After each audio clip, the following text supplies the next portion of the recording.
احتجاج سب کا حق ہے، لیکن جب احتجاج زیادہ ہونے لگ جائے تو پھر سوال اٹھتے ہیں۔ پنجاب کے اندر آپ کو جگہ جگہ سے احتجاج کی خبریں سنائی دیتی ہیں۔ کبھی ینگ ڈاکٹرز ایسوسی ایشن جو ہے وہ سراپا احتجاج ہو جاتی ہے فیصل آباد کے ہاسپٹل میں، پنڈی کے ہاسپٹلز کے اندر۔ پھر کسانوں کی طرف سے دیکھیں تو کسان پیکج کے اوپر ان کے اعتراضات شدید ہیں، پیپلز پارٹی سراپا احتجاج ہے۔ تو یہ احتجاج کیوں ہو رہے ہیں؟ عظمہ بخاری صاحبہ جو وزیر اطلاعات ہے پنجاب، آج انہوں نے ایک دھواں دھار پریس کانفرنس بھی کی اور کسانوں کے حوالے سے بات کی، وہ بھی ہم ٹیک اپ کریں گے۔ عظمہ صاحبہ، یہ کیوں احتجاج ہو رہا ہے؟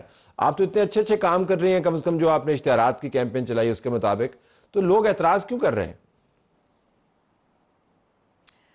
بہت شکریہ طلعت۔ ایک تو مطلب آپ کے اس سیٹائر کا اشتہارات کے متعلق نہیں ہے۔ آپ کبھی میں آپ کو دعوت دوں گی کہ پنجاب تشریف لائیں اور پنجاب میں اپنی آنکھوں سے وہ تمام پروجیکٹس جو امپلیمنٹڈ ہیں، ہو رہے ہیں، کوئی بھی پروجیکٹ ایسا نہیں ہے جو کمپلیٹ نہ ہو یا جس کے اوپر کام نہ ہو رہا ہو۔ تو شاید احتجاج بھی اسی لیے ہو رہے ہیں کہ چیف منسٹر صاحبہ جو ہیں وہ گورننس کا جو ماڈل جو وہ لے کے آئی ہیں، جس کے ہر بندہ اپنے اپنے فرائض کے مطابق جواب دہی کا جس کے پاس جو ہے وہ جس کو دینی پڑے گی، اور جو جس سیٹ پہ بیٹھا ہے وہ صرف تنخواہوں کے لیے نہیں بیٹھا ہے، اس کو جو ہے وہ ڈیلیور بھی کرنا پڑے گا۔ پہلے شروع کر لیتے ہیں ڈاکٹر سے متعلق۔ آپ کو پتہ ہے کہ ہمیشہ سرکاری اسپتال اور ان کی جو حالت ازار ہے اس کے اوپر آج بھی پروگرامز کرتے رہے ہیں، رپورٹیں چلتی ہیں، سب کچھ ہوتا ہے۔ اب اس سے آگے بڑھنا ہے، اور اس سے آگے بڑھنے کا چیف منسٹر صاحبہ کا یہ ویژن تھا کہ مجھے اپنے دور حکومت میں جو ہے وہ بہت اسٹیٹ آف دا آرٹ قسم کے ہاسپٹلز اور ڈیلیوری سسٹم وہاں دینا ہے۔ اب اس کے اوپر جب پوچھا جائے، جب ادویات کی مد میں اربوں روپیہ جو ہے مفت ادویات جو بند ہو گئی تھی پچھلے دور حکومت میں، ایون کینسر کے پیشنٹس کے لیے بھی ادویات جو ہیں وہ مہیا نہیں کی جاتی تھی۔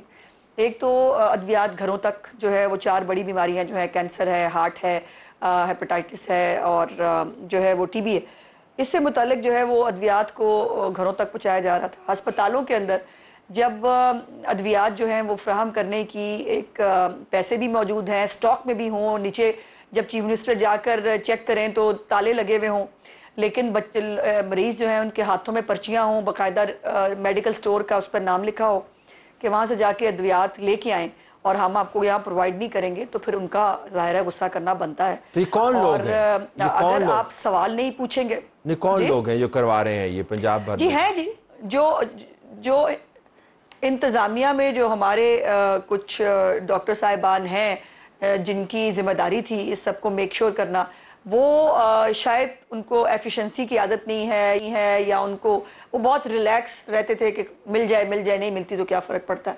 تو صحت کا شعبہ بہت ٹرکی ہے اس وقت پنجاب کے اندر، اور جب بھی آپ کوئی ریفارم کرنے لگتے ہیں سب سے پہلے جو ہے وہ احتجاج اور دھرنے شروع ہوتے ہیں، اور جو ہے وہ بائیو میٹرکس تک چلی، وہ بھی ان کو پسند نہیں ہے۔ اس کے بعد ادویات کا سٹاک بھی موجود ہے لیکن باہر سے ادویات بھی لائی جائیں، ٹیسٹ جو ہیں وہ تمام مشینیں جو سال سے خراب تھیں وہ تمام مشینیں ٹھیک بھی ہوں، نئی بھی جو ہے وہ ان پلیس کی جائیں، لیکن اس کے باوجود جو ہے لوگوں کو باہر سے ٹیکس کرانے کے لیے جب کہا جائے تو وہ چیف منسٹر صاحبہ جو ہے لیکن کسانوں کو تو آپ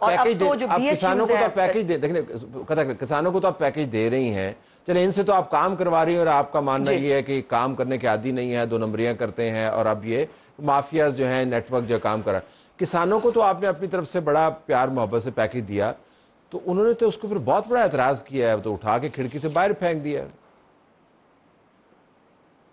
جی، ان کے چند وہ لیڈر جو مختلف پولیٹیکل پارٹیز کے ونگز کے عہدیداران ہیں، اور وہ لیڈرز جن کے جو خود یا ان کی فیملی میں جو امیجیٹ فیملی ہے وہ لوگ پولیٹیکل پارٹیز کے جو ہے پلیٹ فارم سے الیکشن لڑ چکے ہیں، تو یہ آتے ہیں جی ہر سیزن میں اپنے اپنے مسیح نکلتے ہیں پاکستان کے اندر۔ اور اب دیکھیں نا، کسانوں کے اوپر بلاول بھٹو صاحب نے بھی بات کی، اس دن سندھ میں کھڑے ہو کے ان کو پنجاب کے کسانوں کے حالت ازار پہ بہت رحم آیا، لیکن میرا سوال یہ کہ کیا گندم کی جو پرائس ہے وہ سندھ نے اناؤنس کر دی ہے؟ کیا سندھ نے گندم خرید لی ہے؟ لیکن وہاں پر آپ کو ایسی کوئی چیز نظر نہیں آئے گی، بیکاز وہاں پہ کوئی سپانسر نہیں ہے، وہاں پر کوئی پولیٹیکل پارٹی جو ہے وہ کسانوں کا کندھا استعمال کر کے سیاست نہیں کرنا چاہتی۔ تو یہ جو ہے یہ فیکچولی یہ چیزیں موجود ہیں۔ بڑے جو یہ لیڈران ہیں ان کو شاید ان کا احترام ہے مجھے بہت، ان کو فرق نہیں پڑتا ہوگا، لیکن وہ چھوٹا جو کسان ہے جس کو ہر فصل سے پہلے 1.5 لاکھ روپیہ ملتا ہے، اور وہ جو کسان ہے وہ ابھی تک 35 ارب روپے سے زیادہ کی خریداری کر چکے ہیں اس کسان کارڈ کے اوپر، جن کو جو ہے وہ سپر سیڈرز کے اوپر اربوں روپے کی سبسڈی کے ساتھ ان کو سپر سیڈر دیے جا رہے ہیں، جن کو ٹریکٹرز دیے جا رہے ہیں، اور پھر جنہوں نے گندم اگائی ہے اس سال ان کو ہر ایکڑ کے اوپر جو ہے وہ 5,000 روپیہ جو ہے وہ ان کو دیا جا رہا ہے. ایک 3,000 روپیہ زیادہ سے زیادہ اس کی پچھلی دفعہ بھی قیمت تھی. اس دفعہ ہم اس کو 5,000 دوسرے ہاتھ سے اس کو پر ایکڑ دے رہے ہیں، اور اس کے ساتھ ساتھ اس کو جو ہے وہ کریڈٹ لائن اس کے لیے 100 ارب روپے سے کریڈٹ لائن کھولی گئی ہے. ان کے لیے ایک نیا سسٹم لے کے آئے ہیں جس کے اندر وہ اپنی جو فصل ہے اس کا 70% معاوضہ ایٹ دا اسپاٹ حاصل کریں گے بینک سے، اور دوسرا جو ہے وہ اس کے اوپر جو فصل رکھوانے کی ویئر ہاؤس کے اندر اس کی قیمت ہوگی اس کا انٹرسٹ بھی جو ہے وہ کسان آپ پرائز فکس کیوں نہیں کر رہے ہیں؟ اس کی کیا منطق ہے؟ میں سمجھنا چاہ رہا ہوں پرائز کیوں نہیں فکس کر رہے ہیں؟ چلے سندھ نے تو نہیں کیا، آپ کیوں نہیں کر رہے؟ نہیں ہو سکتی ہے طلعت صاحب. یہ ہم تو پچھلے سال ہی اس پروسیس میں سے نکل آئے تھے. یہ ایک وشیس سرکل ہے، اور جو گندم ہے وہ جو حکومتیں خرید لیتی ہیں وہ زیادہ کرپشن کی نظر ہوتا ہے. اور مجھے کہنے میں کوئی دوسری وہ آر نہیں ہے کہ سرکاری ملازمین بھی شامل ہوتے ہیں، آڑتی شامل ہوتے ہیں، اور وہ جو ہے وہ گندم پھر جیسی نکلتی ہے بوریوں کے اندر سے، وہ آپ نے بھی کئی دفعہ دیکھی ہے اور ہم نے بھی دیکھی ہے. سی ایم صاحبہ نے وہ وشیس سرکل جو ہے وہ توڑا ہے، اور وہ کہتی ہیں کہ جو کاشتکار ہے اس کو اس کا معاوضہ ڈائریکٹ دیا جائے بغیر کسی مڈل مین کے.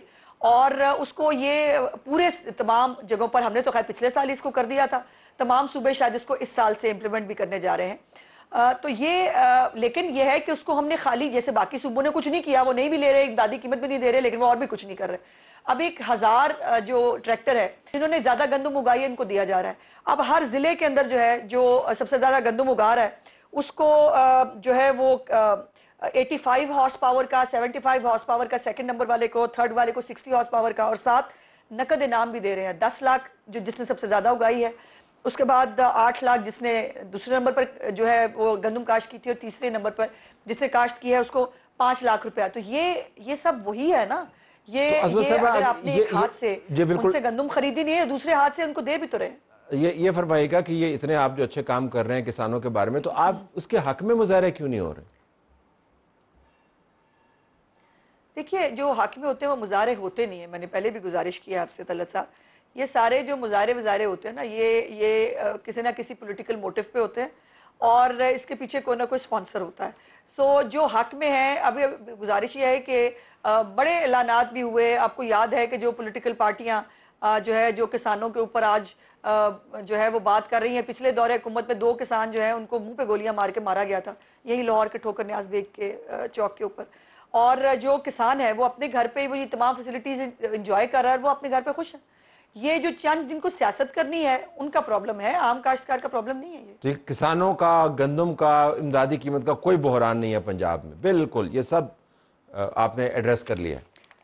دیکھیے بحران پیدا کرنے کی کوشش کی جا رہی ہے، ان کو کندھے فراہم کیے جا رہے ہیں، ان کو جذبات کو جو ہے وہ تند و تیز تقریریں کر کے جو ہے ابھارنے کی کوشش کی جا رہی ہے، حالانکہ اپنے گھر کی طرف کوئی دیکھ نہیں رہا.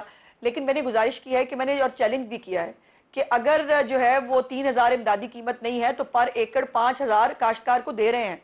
اگر جس نے گندم زیادہ لگائی ہے اس کو لاوارث نہیں چھوڑا ہے مریم نواز نے، اس کو جو ہے وہ انعام کی شکل میں لاکھوں روپیہ دیا جا رہا ہے. تو پلیز اس کو بھی اکنالج کرنے کی کوشش کریں کہ جو یہ کاشتکار کا نام استعمال کر کے، اس کا کندھا استعمال کر کے سیاست کرنے کی کوشش کر رہے ہیں، یہ ان کا ایشو ہے. جو کاشتکار سے وعدہ تھا چیف منسٹر صاحبہ کا کہ ان کو اکیلا نہیں چھوڑیں گی، انہوں نے ان کو اکیلا نہیں چھوڑا.